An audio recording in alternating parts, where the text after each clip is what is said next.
Hello, APUSH students. As you know, we have got a test coming up over chapters 27, 28, and 29. This covers American imperialism, the Progressive era, as well as America's involvement in World War I. And we've gone through this material really, really quickly, and it's a rather sizable test. So I thought that I might spend a few minutes today kind of running through some of the ideas that you should be looking at, you should be reviewing as you prepare for the upcoming test. So I'm going to pull up the study guide that I shared with you. Um, and again, we're going to go through this really quickly and just going to focus on a few things that I think you might want to be aware of. I know it's a lot of material and I know we went through it quickly.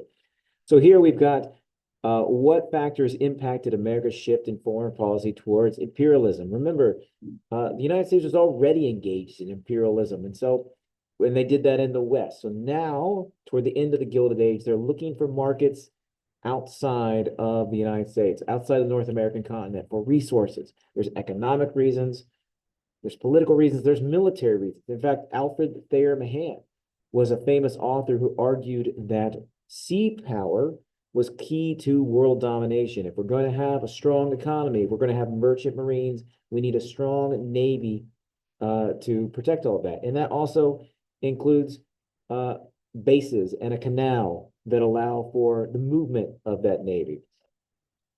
The Venezuelan boundary dispute. Remember, this is an example of early American imperialism where the United States is invoking the Monroe Doctrine to justify American intervention in the Western Hemisphere. The Monroe Doctrine, as you recall, said that the Western Hemisphere was off limits to further European colonization. And this was a dispute between Venezuela and Great Britain, and the United States played a role. Describe the events that led to the overthrow of Queen Liliuokalani and the annexation of Hawaii. Remember, there were American planters in Hawaii for a very, very long time.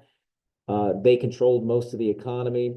They wanted more favorable treatment by the United States in regard to tariffs and those sort of things. Queen Liliuokalani had a different idea. She thought that Hawaii ought to be controlled by native Hawaiians, not American industrialists and planters. And so because of that, a group of American planters with support with some U.S. Marines overthrew the Queen. They were not immediately annexed by the United States. President Cleveland actually was against that.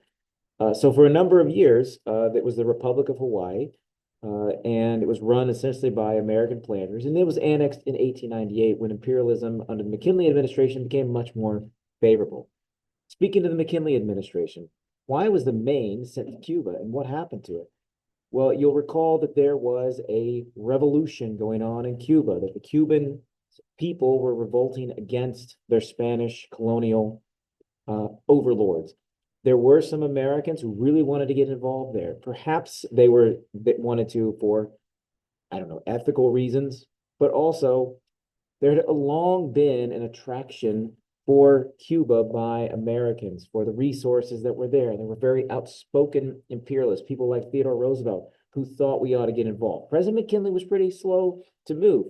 He didn't think the United States should get involved in this conflict in Cuba. So what he did was he sent the Maine, the battleship, down to Cuba to protect American interests there, maybe evacuate any Americans who needed to get out of this war zone. Instead, what happened to it? The Maine exploded in Havana Harbor, and the United States blamed Spain.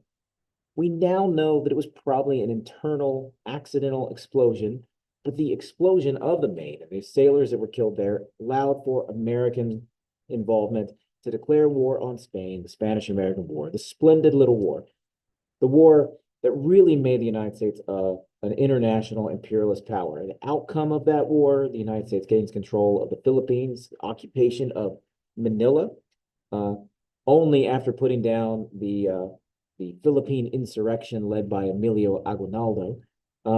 They get control of Guam. They get control of Puerto Rico. They do not annex, the United States does not annex Cuba. Cuba remained an independent country. That's kind of what the Teller Amendment was all about. But the United States did have some economic influence over Cuba. So Puerto Rico, Guam, the Philippines are the outcome of the war. Cuba is an independent country. The Rough Riders, who were they? What did they do? The Rough Riders was a volunteer cavalry organized by Theodore Roosevelt They go down to Cuba, they participate in the war, and it really turns Theodore Roosevelt into a war hero, and that's going to launch his political prospects. He's going to come back from Cuba, and he is going to become the governor of New York. And when he becomes the Republican governor of New York, he's going to be very much acting like a progressive, regulating businesses, things of that nature. And he's rather popular. And this really concerned the Republican machine leaders there in New York. They were worried that he was so popular that heck, he might one day run for president. And so the Republicans said, let's get him out of the governor's office. Let's take advantage of his popularity, but not give him any power. What better role to give him than vice president of the United States, which was not nearly as prestigious as it might be today. But of course, you know how the story goes. He's sent there to neutralize him, but ultimately, because of an assassin's bullet, McKinley passes away and Roosevelt becomes president. How is he? Let's take a look at his imperialist nature as president of the United States. Speak softly and carry a big stick. Big stick diplomacy is something Theodore Roosevelt believes in. Through strength, the United States can achieve its goals. We see this with the Roosevelt Corollary. The Roosevelt Corollary justified American intervention in the Western Hemisphere. It's built upon the Monroe Doctrine, but it goes even further and said the United States of America will have police powers in regard to the Western Hemisphere, the Caribbean. Explain the events surrounding the building of the Panama Canal. Remember, the United States of America wanted to take over the canal zone that was originally started by the French. They offered to buy it from Colombia, who controlled the land. The Colombians wouldn't accept the American offer. So what did the United States do? They sponsored a rebellion in the province of Panama. That rebellion created the independent nation of Panama, which quickly gave the United States the rights to build the canal. On top of that, Roosevelt, of course, he's going to have things like the Great White Fleet that's going to send an American flotilla around the world. He's going to win the Nobel Peace Prize at Portsmouth, New Hampshire. Roosevelt brings in the leaders of Japan and Russia to negotiate an end to the Russian-Japanese War. And for that, he's going to win the Nobel Peace Prize. So certainly a very important imperialist, probably the most imperialistic president this country has ever had. At the same time that a lot of this is going on, there's progressivism. Roosevelt is kind of the guy who is the marriage between imperialism and progressivism. But understand that the heart of progressivism, this idea that at its core, progressives believe that the government can be used as a source of human welfare. The government can be used to help people. That starts at a state level. That starts at a state level and a local level. Much of it inspired by the work of muckrakers. We have some of them listed here. You should know some of their important works. But in general, muckrakers are journalists who try to expose corruption. Expose corruption in the Senate, or whether it be with Standard Oil or how the other half lives with Jacob Riis. They believe that by exposing these sort of controversies to readers, readers can then put pressure on policymakers to bring about change. And indeed, some of those things did happen. How did female progressives justify their political actions? You know, one of the interesting things about the progressive era is that women are very involved, despite the fact that women do not yet have the right to vote throughout the nation. But they didn't let that stop them from participating politically and pushing for the right to vote, which of course they would eventually get with the 19th Amendment. The 19th Amendment passed during World War I, or immediately following World War I, brought the United States into the same category as some of the other countries that were in the war. We were not ahead of the game on that one. We were actually a little bit behind a number of other countries who participated. But women advocated during the progressive era for things like child safety laws, outlawing child labor, workplace safety. Certainly, the Triangle Shirtwaist Fire, that is an example of horrible working conditions that led to the death of many workers, most of them young women. So women believe that their political activities are kind of an extension of their traditional roles as caretakers.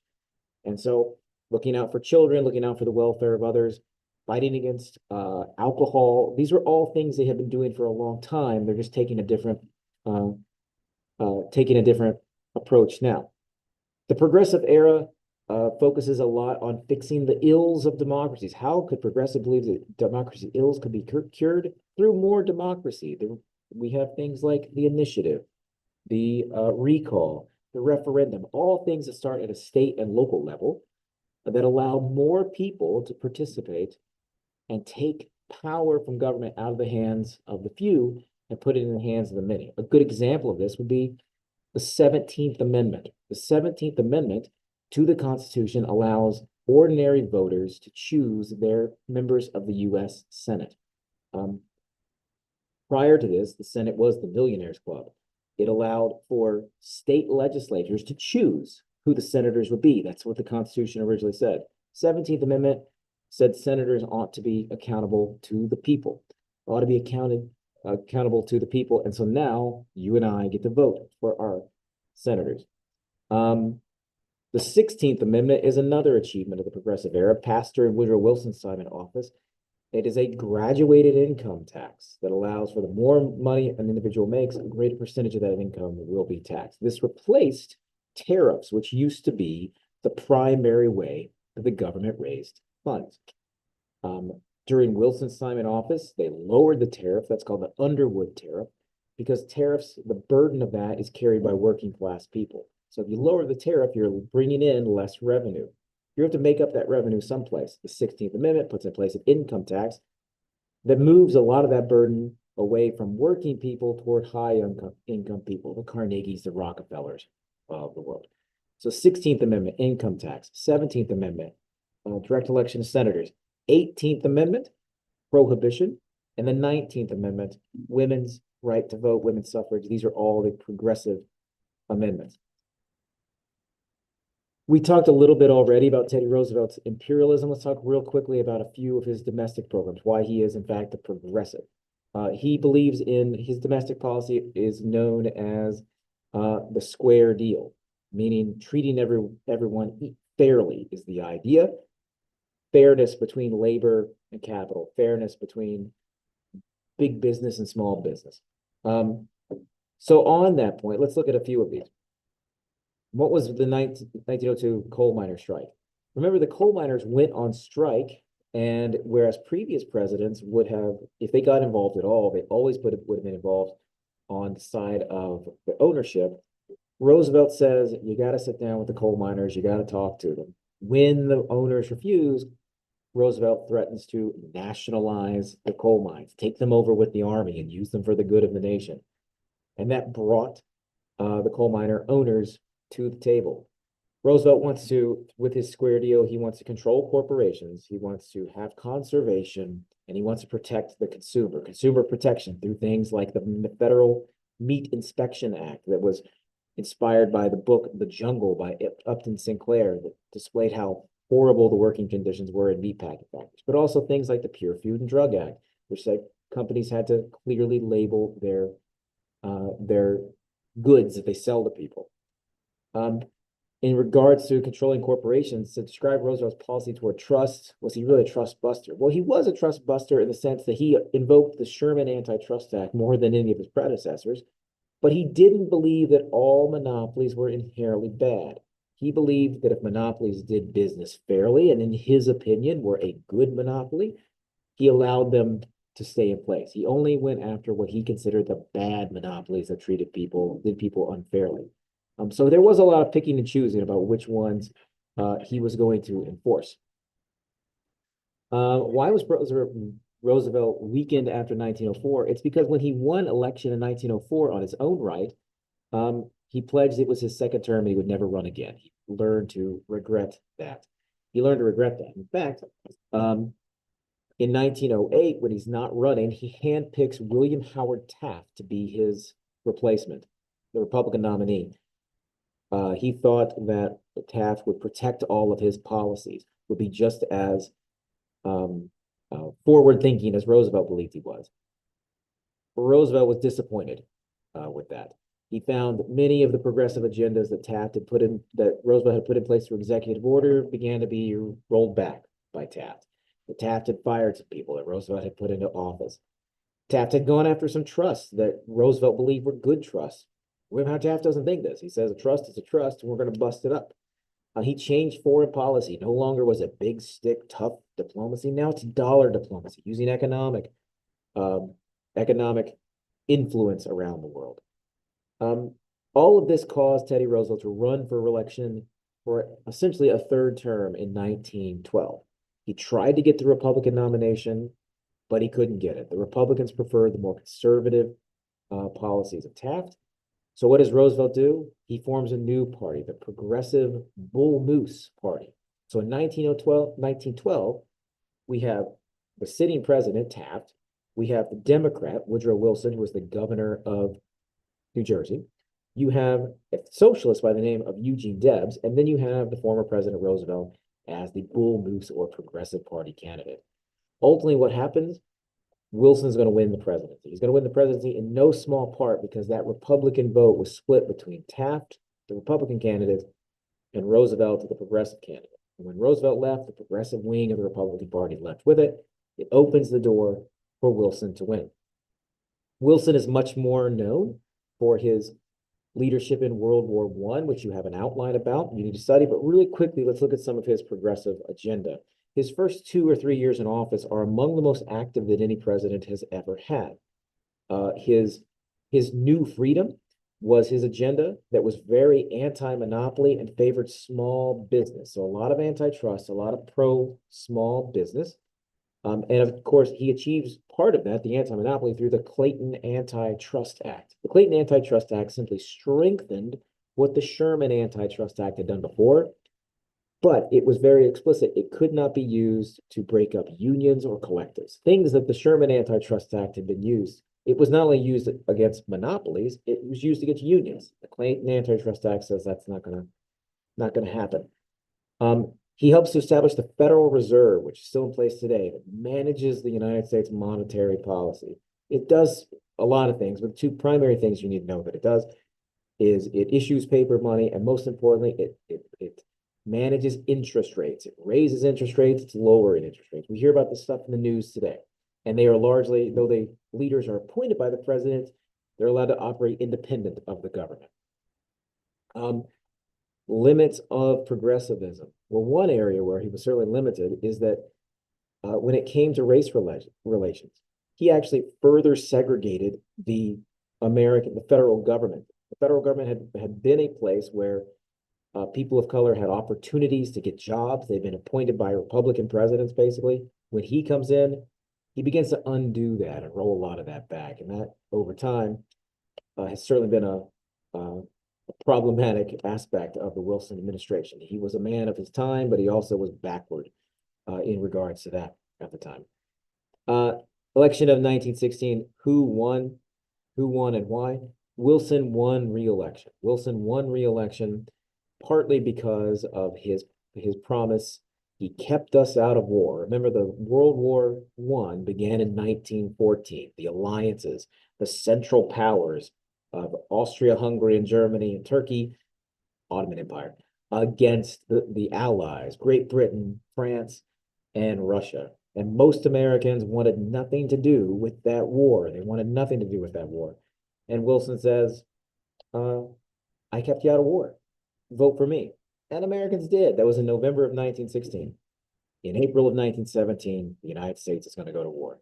They're going to go to war because Germany, there certainly was things like the Lusitania, but certainly the Zimmerman Note, in which Germany proposed an alliance with Mexico to get Mexico to attack the United States. And the thing that really brought us in the very end was unrestricted submarine warfare. Germany sinking 4 unarmed American vessels. For all of those reasons, the United States got involved in World War I. And you need to study your outline that you did in class so that you know more about it. I know that was a lot. I know I didn't go over everything, but I know we've covered this material quickly, and I wanted to make sure that you felt prepared for the upcoming test. We'll see you then.